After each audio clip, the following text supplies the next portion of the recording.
the second episode that was actually ever produced, as I mentioned, the male unbonding. The Stakeout, I think, does a very good job. In my opinion, maybe a little bit more of a better job introducing the Elaine character, because in the male unbonding, it was just she was just there and that was it. This episode, as I agree, and I'm not sure why they did it this way, but this should have been, I felt, kept as the second episode storyline wise, because this one was the one they really they established the bond between Jerry and Elaine. Like the not really the awkwardness, but like the cobwebs they were still trying to eliminate from their friendship, coming out of their romantic relationship. It's a very good episode. Probably my favorite of the first two. Probably my favorite in season one, I would say. The story goes, well, actually, it was also taken from an experience that Larry David encountered years ago. There was a little woman he was good friends with, Monica Yates, that he used to go out with, but they were still friends. He got invited to a dinner party with her. They go, and Larry David meets a woman there who, catches his eye, but, him and Monica had not really gone into, talking about other women. And Jerry felt awkward, he wanted to flirt with this girl, but he saw that she was also with a guy who seemed like a boyfriend, and Jerry's like, oh, nuts, I don't have any shot or whatnot. But then the woman leaves, and the only thing that Jerry knew about this woman was the fact that, one, she was good looking to him, and two, where she worked at, which was called Sagman Bennett Robbins Oppenheim and Taft. Sagman Bennett Robbins Oppenheim and Taft. Sagman Bennett Robbins Oppenheim and Taft. That he kept repeating that in his head, which actually is the names of people that are friends that Larry David made when he was in college. But that's literally all he knew about her. But like I said, he wanted to find out more about the woman, but the only person he could go through was Elaine, because it was a friend of Elaine's. It was through a friend of Elaine's that how they met. But Jerry was not comfortable with talking to Elaine about other women, because that kind of got teased in the opening scene and the movie store.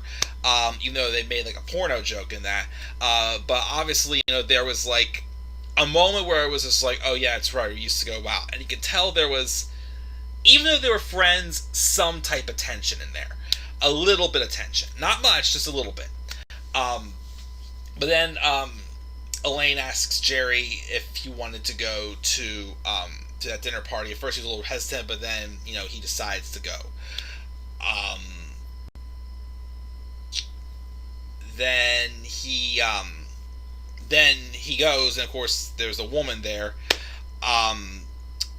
but then he doesn't know anything other than the fact that where she works. Where's it again? Just so I remember, I've read down here just so I can remember. Sagman Bennett Robbins Oppenheim and Taft. Sagman Bennett Robbins Oppenheim and Taft. That's all he kept repeating himself. And then his parents were staying over at the time, visiting, and this is the first episode also where we meet Jerry's parents. At the time, though, it was, of course, his mom was always casted by Liz Sheridan, who did an excellent job. Being the mother, it's like, the one who basically, it's like, no, this is too much, we can't be doing this. Like, that was basically the first line. Like, at the time, which I didn't realize also, before they gave Jerry an actual bedroom in his own apartment, he had just a sofa bed, and it was just a studio apartment, before they made it into a one-bedroom, one-bathroom apartment for him. They were sleeping on the sofa couch, and Jerry was going to sleep over at Kramer's. But of course, Helen Seinfeld was like, this is too much. We're going to go to a hotel. You shouldn't be doing this for us. And Jerry's like, I don't mind. He kept saying he doesn't mind. But then, of course, he was talking to his parents about the dinner party, because also him and Elaine left arguing over things. And Jerry said how he really wanted to meet this woman, but get to know her more, but he didn't know anything else, or the fact that she worked at Sagman Bennett Robbins Oppenheim and Taft, a law firm, as a lawyer. So that's when Morty Seinfeld, who at the time was played by Phil Bruns, um, he was not played by Barney Martin in this episode. It's the only episode that Jerry's dad didn't appear as Barney Martin. Um, Phil Bruns did a good job, but I guess Larry David and Jerry Seinfeld both kind of wanted like a little more of like a crankiness for the father, and Philip Bruns was like good actor, but just more of like a smooth flowing guy, like not quite what they had in mind for the character. So they recasted him. Now, when the show went into syndication, which I believe it wasn't brought up until around when they introduced Frank Costanza, and a couple episodes down. They had, of course, reshot the scenes where Frank Costanza was not played by Jerry Stiller. It was played by John Randolph. But they were going to go back and reshoot the scenes with Barney Martin as Morty Seinfeld instead of Phil Bruns. But at that time, the characters had aged too much, so it wouldn't have worked out with Barney Martin being reshot in those scenes. So that's why that was, I think, from what I can remember, the only character that didn't have scenes reshot for syndication. Even though it would be nice for continuity, but again, it was just at the time everybody had aged more. But anyways, getting back to the story, Jerry basically talked to his parents. It was like, oh, what should I do about this? I don't know what to do. I can't ask Elaine for the number. It's going to be awkward. Now, they did bring up the point that, well, if you can't talk about other women, then why are you guys still friends? So that's when Morty Seinfeld suggested the idea of, why don't you go stake out at like around lunchtime outside her building or in the lobby. That way you will run into her. Which apparently Larry David did as well with that woman he met when he went to that dinner party with Monica Yates. So George goes with him, and they're discussing like the story of like they were not prepared at all. They were just like, what are we going to do here? How are we going to tell her why we're here? George was like, you're in the building. You're here to see me. And he's like, what do you do? I'm an architect. And that started the whole. This is the scene that started like the inside jokes or like the constant trend of like George saying he wanted to be an architect, and also, but then of course they thought the architect idea wouldn't work. They said, oh, we're here to have lunch with a friend of ours in the building. Oh, who's a friend? At first George says Art Core Valet. And then eventually it was Art. Then eventually it became Art Vandelay. What does he do? He's an importer. Just an importer? Fine. He can be an importer and exporter. Like, they couldn't get their story straight. And then Jerry sees a woman who he finds out her name was Vanessa, of course, gets off the elevator.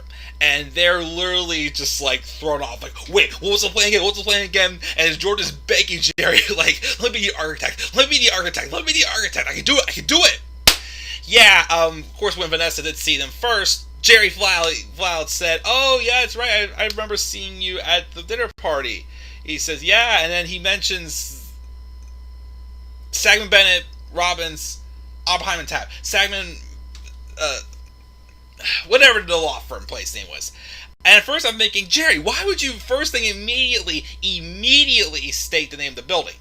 Like, you knew she was going to be there. Don't make it that obvious, even though back then, I'm sure, well, Creeper wasn't really as big a thing as now. Who knows? I don't know. But, so they hit it off, even though George tried to go with the fact that they didn't remember the company that Art Vandelay worked for. George still tries to squeeze in the fact that he was an architect, but he blew that out of proportion. Anyway, so Jerry and Vanessa hit it off. But, remember before how Jerry didn't want Elaine to know about this. I guess Vanessa said something to Debbie, and Debbie, I think it was the friend of Elaine's, and then Debbie said something to Elaine, and the thing was Elaine and Jerry were still supposed to go together just as friends to a family wedding for Jerry. And when Jerry gets back, first off, him and his mom were playing Scrabble, and of course she was taking forever trying to do words. And Kramer came in, and he's trying to help Helen Seinfeld. This is at a time where it's like they weren't really having like a full story for all four main characters. Right? There was still kind of like an experiment with the characters before, like, well, obviously that came into effect where they had to have a story for all the characters later on because of an episode where Jason Alexander basically almost quit, which we'll get to that in a little later on, but that's also a very famous one. But Jerry and Helen were arguing about the word quone, and Kramer's like, that's a word, you gotta quone something. It's like, what does quone mean? To quone it! Like, what does that mean? They're arguing back and forth about it. But then also was revealed that Elaine called, left the message. She also, and I hope you had a good dinner with Art Vandelay, or heck, the name was that Elaine basically at the time. But of course, we'd all go on to know that was a fictitious character, even though eventually it was the judge in the finale. But we'll get to that another day, of course. And Jerry's like, oh crap, what'd I do? So at the wedding, well, before they left for the wedding on that Saturday, Jerry and Elaine talked. And it's like, Jerry, they're honestly, hey, we're friends, we could talk about other people.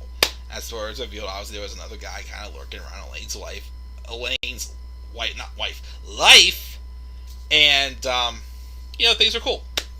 And Jerry had won attention of Vanessa. For now. Does she appear again? We'll talk about that when we get to the stock tip. But, good episode. There's not too much other trivia. Other than, like, the main trivia behind this one, besides the fact that, the main one is the thing about Morty Seinfeld, of course, like I said. But other than that, there was not too much more trivia. But a good episode. Like I said, of the 5 season 1 episodes, this one was probably my favorite, I would say, out of all of them. Very well done, very well story. Just some crazy shenanigans. Like, he can only remember the name of the building, and that's how he was labeled to her. Sackman Bennett, Robbins, Oppenheim, and Taft. Whatnot. But yeah. Good episode, and that's my review of the Stakeout, guys. We'll see you guys in episode 4's review of season 1, which we talk about the robbery. And, of course, how a very nice apartment came into a little bit of friction between the friends.